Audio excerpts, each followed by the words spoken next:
అశోక్ నగర్లో యూపీఎస్సీ ర్యాంకర్కి ఏం పని అసలుకి? ర్యాంక్ వచ్చిన తర్వాత చాలా దారుణమైన విషయం. ఇప్పుడు మన అశోక్ నగర్లో పెద్ద బిల్డింగు, అద్దాల మేడ, పెద్ద సారు, ఇంకెంతమంది జీవితాలు నాశనం చేస్తారు సార్ మీరు?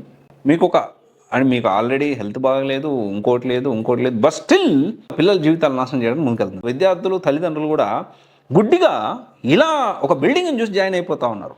అండ్ ఎన్ని మ్యాజిక్లు అంటే అన్ని మ్యాజిక్లు చేస్తూ ఉన్నారు. ఈరోజు ఒక కొత్త విషయం గురించి నాకు చాలా బాధాకరమైన విషయం. ఒక యూపీఎస్సీ ర్యాంకరు ఒక ఇన్స్టిట్యూట్లో కూర్చొని, ఆ ఇన్స్టిట్యూట్లో అతను చదవకపోయినా నేను చదివాను అని చెప్పి నన్ను చూసి జాయిన్ అవుతున్నాడు. నీకు దమ్ము ఉంటే యూపీఎస్సీ ర్యాంకర్కి నేను ఒకటే క్వశ్చన్ చేస్తా ఉన్నా, వీడియో చేసి అదే ఇన్స్టిట్యూట్ నన్ను నమ్మి ఈ ఇన్స్టిట్యూట్లో, ఈ పెద్దసారి ఇన్స్టిట్యూట్లో, ఈ స్కామ్ చేసే ఇన్స్టిట్యూట్లో, ఈ ఫ్రాడ్ చేసే ఇన్స్టిట్యూట్లో, ఫ్రాడ్ చేసే డైరెక్టర్ ఉన్న అలాంటి బ్యాక్గ్రౌండ్ ఉన్న ఇన్స్టిట్యూట్లో మీరు జాయిన్ అవ్వమని మీరు చెప్పగలుగుతారా?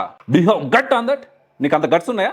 ఓపెన్గా నేను క్వశ్చన్ చేస్తాను. యూపీఎస్సీ ర్యాంకర్ మీకు రైట్ లేదు. విద్యార్థుల భవిష్యత్తుని నాశనం చేసే రైట్ నీకు లేదు చెప్తా ఉన్నా. మీకు లేదు, 100% లేదు. గుడ్డిగా చాలామంది తెలియక యూపీఎస్సీ ర్యాంకర్ అంటే మీరు చాలా కింద స్థాయి నుంచి వచ్చారు. ఎందుకని మీరు యూపీఎస్సీ ర్యాంక్ వచ్చిన తర్వాత according to UPSC guidelines any commercial యాక్టివిటీలో మీరు ఇన్వాల్వ్ అయితే డెఫినెట్లీ యూపీఎస్సీ అనేది యాక్షన్ తీసుకుంటుంది. కొంతమంది యూపీఎస్సీ ర్యాంకర్స్ ర్యాంక్ వచ్చిన తర్వాత వాళ్ళ ఇన్స్టిట్యూట్ తరపున ఏదో క్లాసులు చెప్తూ గైడెన్స్ ఇస్తా ఉన్నారు. That is whole different story.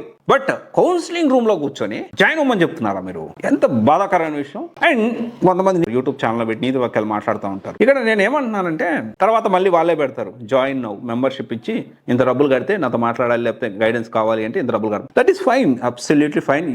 ఇక్కడ ఏంటి అంటే డబ్బులు సంపాదించుకోవడంలో తప్పులేదు. మీరు సక్సెస్ అయ్యారు, మీ సక్సెస్ గైడ్ లైన్స్ తోటి ఇంకో 10 మంది సక్సెస్ చేయాలనుకుంటే తప్పులేదు, కాదనట్లేదు. కానీ మీరు అనెథికల్ ప్రాక్టీసెస్ చేస్తూ మీరు ఎథిక్స్ గురించి మాట్లాడకూడదు సార్. యూపీఎస్సీ ర్యాంకర్ ఒక ఐఏఎస్, ఐపీఎస్ అయిన తర్వాత కొంతమంది ఇలా చేస్తా ఉన్నారు.